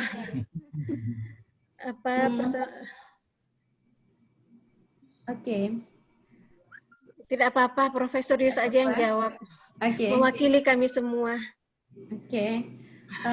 Saya cubalah ya jawab. Apakah elemen tidak halal yang berkemungkinan terdapat dalam pembungkus makanan?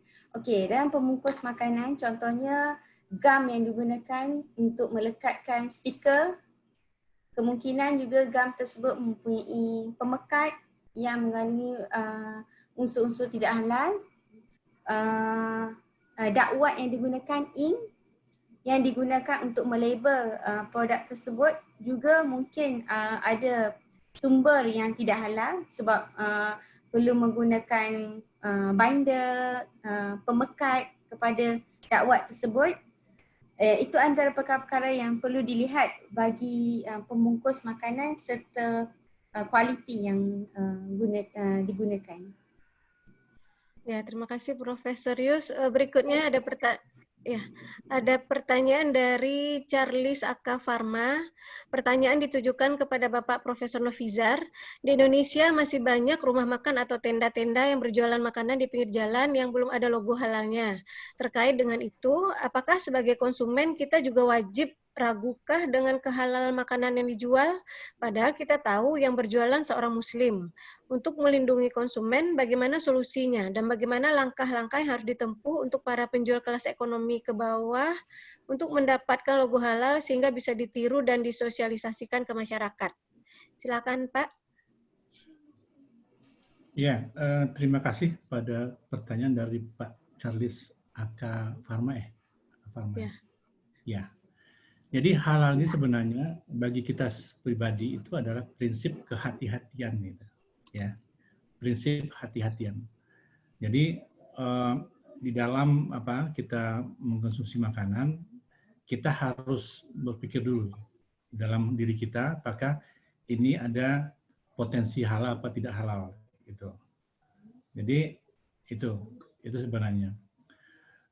Kemudian adalah kewajiban bagi bagi pemerintah, bagi orang-orang yang tahu atau bagi NGO pun yang bergerak di bidang halal untuk memberikan edukasi kepada para pedagang.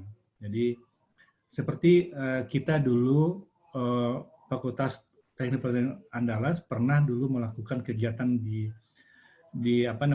kawasan industri di Pariaman, pengolahan makanan di Pariaman di Sumatera Barat. Kita mendatangi mereka dan kita adakan edukasi dan mereka itu membuat suatu komitmen bahwa mereka berproduksi secara halal. Gitu. Jadi kita tidak mudah sebenarnya sih dalam menentukan halal tidak halalnya, tapi prinsip yang kita pegang itu adalah kehati-hatian. Ya, sebagaimana banyak juga orang yang tidak peduli. Misalnya bagi kita umat Islam, yang kita jelas-jelas tahu bahwa restoran itu restoran non-Muslim.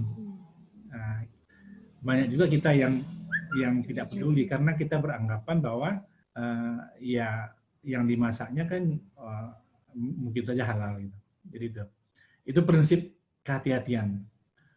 Kemudian pertanyaan Pak Charles Aka Pharma ini juga ada ada di bawahnya juga. Saya langsung aja jawab. Tahapan apa saja yang nanti akan diperiksa? Ya, jadi kalau biasanya standarnya tuh untuk memeriksa produk halal atau tidak itu adalah men-tracing proses produksinya. Jadi proses produksi dari produk itu dilakukan oleh lembaga penjamin halal ya, yang saat ini masih LPPOM MUI. Mereka akan datang ke tempat produksi itu dan menanyakan proses produksinya. Dan dari proses produksi itu nanti akan diketahui titik kritisnya. Nah, dan titik kritis itulah sebenarnya yang perlu didalami oleh ini. Nah, jadi dapat saya sampaikan juga pengalaman saya sebagai auditor ya halal ini, bahwa sebenarnya kemungkinan tidak halal itu bukan saja dari produknya. Sebagai contoh begini, saya pernah melakukan audit pada industri rumah tangga yang membuat bumbu. Jadi dia membuat bumbu itu, meracik bumbu itu dari tanaman-tanaman rempah gitu, dan dikemas dan diplastik. Jadi, namun ketika kita datang ke sana, kita lihat bahwa bumbu itu halal semua, jadi ada barang-barangnya biasa. Tetapi orang yang membuat bumbu itu memelihara anjing, dan kandang anjing itu depan tempat pengolahannya itu. Nah itu bisa saja tidak halal. Ya, kemudian bisa jadi auditor itu pasti akan datang ke tempat produksi itu. Kemudian bisa juga ada industri kecil yang sederhana sekali. Dia cuma membuat, kalau bahasa Padangnya, kacang tujin. Cuma komposisi cuma kacang tanah, minyak goreng, bawang, dan garam, dan sebagainya itu, stik bumbunya. Kemudian dikemas, digoreng, dikemas. Namun demikian, ketika kita datang ke tempat produksinya, ternyata mereka itu berproduksi di pondok, di pondok kecil itu yang terbuka. Jadi di pondok itu terbuka, dan mungkin malam hari binatang mungkin bisa masuk di sana, ke rumah, ke pondoknya itu juga ini. Jadi itu selalu orang auditor selalu akan memperhatikan hal tersebut. Jadi demikian. Jadi prinsip halal itu adalah prinsip kehati-hatian dan niat kita untuk bagaimana supaya kita terhindar dari makanan yang tidak ini. Jadi kalau sudah berlogo halal, kita sudah berupaya dan sudah berlogo halal. Kalaupun orang yang berproduksi itu menipu kita terbebas dari hukum akhiratnya. Demikian. Ya, terima kasih Profesor Novi. Jadi yang perlu itu kehati-hatian, dan mungkin ini ada kewajiban dari pemerintah untuk memberikan edukasi mungkin kepada pedagang. Berikutnya saya beri kesempatan kepada peserta yang sudah raise hand, yaitu Ibu Said Sihombing. Silakan Ibu Said Sihombing. Apakah sudah ada? Ya. Halo, Ibu Said Sihombing.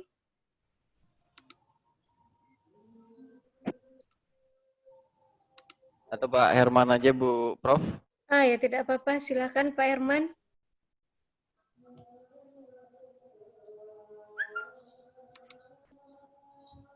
Pak Herman juga nggak posisi standby mungkin. Oh, tidak ada. Mungkin langsung kita. Udah hidup mic-nya udah. Halo, Assalamualaikum. Oke, Waalaikumsalam. Silakan Pak Herman. Halo. Halo Pak. Halo, Assalamualaikum. Waalaikumsalam Ya, Pak. terima kasih. Ya, berbicara tentang produk halal, tentu di Indonesia kita tahu bahwa mayoritas Islam, di mana salah satu tugas negara itu adalah melindungi warga negara. Dalam hal ini tentu melindungi warga negara termasuk melindungi dari mengkonsumsi produk yang haram, dalam arti halal ya. Sebagaimana kita ketahui, untuk melindungi itu negara telah sebuah regulasi. Kita tahu bahwa ada namanya Undang-Undang Jaminan Produk Halal, yakni Undang-Undang Nomor 33 Tahun 2014. Nah, dengan adanya undang-undang itu, kemudian untuk menguatkan ada peraturan pemerintah yang dikeluarkan untuk sebagai sebagai peraturan pelaksana dari undang-undang itu, di mana kita tahu bahwa mulai tanggal 17 Oktober 2019 bahwa seluruh produk yang dipasarkan di Indonesia itu wajib hukumnya itu bersertifikat halal. Dalam artian tidak boleh lagi produk yang dipasarkan di Indonesia itu, yang diperjualbelikan di Indonesia itu tidak memiliki sertifikat halal karena sifatnya sudah menjadi mandatory ya, bukan lagi bersifat sukarela. Tapi kenyataannya di lapangan banyak sekali ya kita lihat bahwa restoran-restoran ataupun rumah makan begitu yang tidak memiliki sertifikat halal itu. Yang saya ingin tanyakan ke Prof, kira-kira Prof dalam yang sering kita lakukan atau dalam penelitian-penelitian yang kita lakukan, apa yang menjadi kendala sehingga para restoran atau rumah makan yang ada itu tidak memiliki sertifikat halal? Itu yang pertama. Yang kedua, saya pernah mendapatkan pernyataan bahwa salah satu tentang toke Prof ya, toke itu ada yang mengatakan haram dan ada juga yang menyatakan halal. Saya ingin mendengarkan penjelasan dari Prof. Kira-kira kalau menurut pendapat Prof ini toke ini sebenarnya halal atau haram. Demikian Prof. Terima kasih. Assalamualaikum warahmatullahi wabarakatuh. Waalaikumsalam warahmatullahi wabarakatuh. Bapak Herman menunjukkan pertanyaan kepada Profesor Nofizar atau Profesor Yus. Ya mungkin silakan, mungkin Bapak Profesor Nofizar aja dulu yang menjawab Pak. Silakan Pak. Iya, terima kasih Pak Herman. Iya, mungkin pertanyaan dia lebih diarahkan ke saya karena case-nya di Indonesia sepertinya. Karena ada Undang-Undang Nomor 3 tahun 2013 tentang. Ya, jadi sebenarnya ya dengan undang-undang itu sebenarnya tahun 2019 kita diwajibkan. Dan kenapa sampai saat ini itu belum terlaksana. Jadi banyak hal sebenarnya terkendalanya di dalam pelaksanaannya. Dan ini baru seperti himbauan karena tidak ada punishment. Jadi tidak ada punishment. Jadi yang tidak berlogo halal pun tidak ada ini. Namun sebenarnya Departemen Agama sudah bergerak lebih maju untuk mengimplementasikan Undang-Undang 33 Pangan ini dengan memberikan peluang kepada institusi di luar LPPOM MUI untuk melakukan audit sertifikasi halal. Jadi pada sebelumnya yang melakukan audit untuk mendapatkan sertifikasi halal ini adalah hanya LPPOM MUI saja, LPPOM MUI. Namun dengan undang-undang ini universitas atau organisasi keagamaan sudah ini. Jadi sebenarnya itu sudah sudah memberi peluang supaya sertifikasi itu bisa berjalan dengan cepat. Tapi pada kenyataannya implementasinya tidak semudah itu. Ya, walaupun beberapa universitas sudah memulai melakukan upaya untuk mengeluarkan sertifikasi halal, tapi saya tidak tahu sebab yang pasti. Namun implementasinya tidak semudah itu, tidak semudah yang ini. Maka saya kira pemerintah juga tidak memberikan punishment, barangkali itu juga karena pemerintah juga menyadari bahwa tidak mudah juga untuk mensertifikasi halal seluruh produk, sementara pengalaman dari auditor atau lembaga sertifikasi yang baru tumbuh itu juga masih baru. Namun namun ke depan saya lihat sepertinya itu juga tergantung pada niat juga sebenarnya. Itu yang bisa saya jawab dengan pertanyaan ini. Kemudian yang kedua mengenai halal haram toke, itu saya juga tidak tahu karena ya saya bukan ahli fikih dan tidak bisa memberikan pendapat di dalam halal haramnya toke ini. Demikian Pak. Ya, terima kasih Profesor Nofizar. Jadi mungkin itu jawaban dari Profesor Nofizar. Berikutnya saya ada pertanyaan lagi dari dari Bapak Suryana. Prof, Ya. mungkin mengingat waktu sudah 3:54, sebaiknya kita langsung ke closing statement mungkin Ibu. Oh, langsung saja. Oke, begitu. Jadi kalau mungkin Bapak Ibu ada pertanyaan, bisa kontak langsung kepada kedua pemateri kita. Tadi Profesor Yus juga sudah memberikan alamat kontak beliau. Mungkin Profesor Nofizar Nazir juga nanti panitia akan memberikan kontaknya. Langsung saja kita pada acara berikutnya adalah closing statement dari Profesor Yus Aniza dengan Profesor Nofizar Nazir. Silahkan. Pertama mungkin closing statement dari Profesor Yus dulu. Silahkan Profesor Yus. Terima kasih Profesor Yus. Dengan ini saya mengucapkan terima kasih atas jemputan pihak Mandi Bergerak dan juga IKA FWA Riau Kepri dan serta founder Bergerak Bu Rinci menjemput saya untuk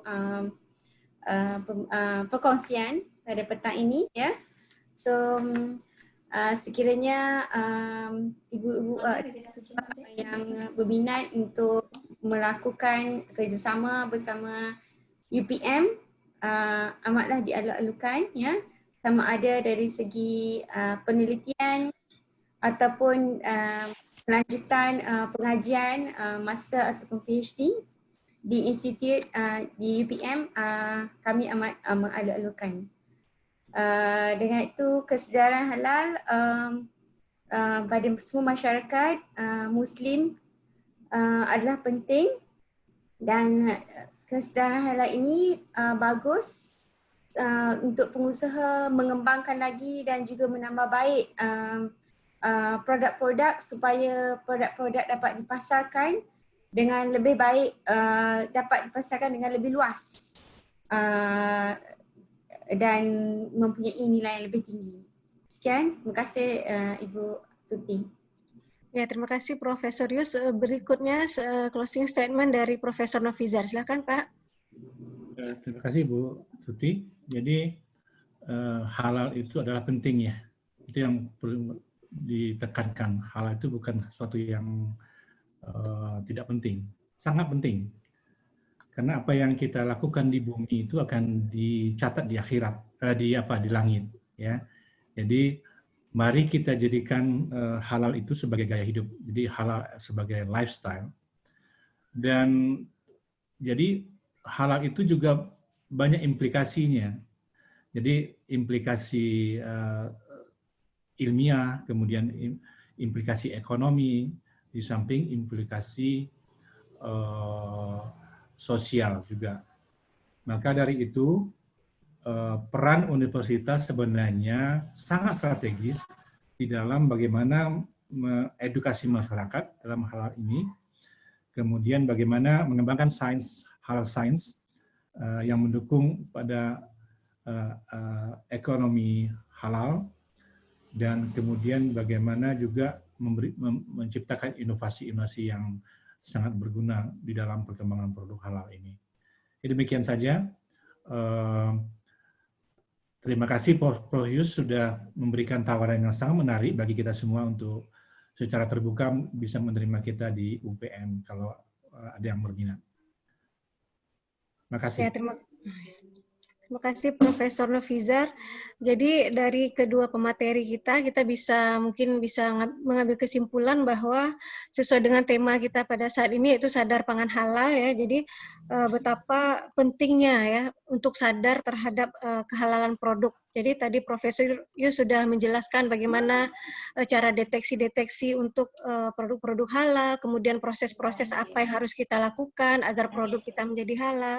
Kemudian juga dari Bapak Profesor Nofizar, kita harus menjadikan jadikan halal itu sebagai lifestyle kita, sebagai gaya hidup, ya. Kemudian kita harus mensupport pentingnya, ya, peranan universitas mungkin sebagai yang berbasis ilmu pengetahuan, ya, dan sebagai lembaga untuk inovasi halal ini, ya. Mungkin demikian saja. Acara selanjutnya saya kembalikan ke Ibu Moderator. silakan Ibu Sarmila.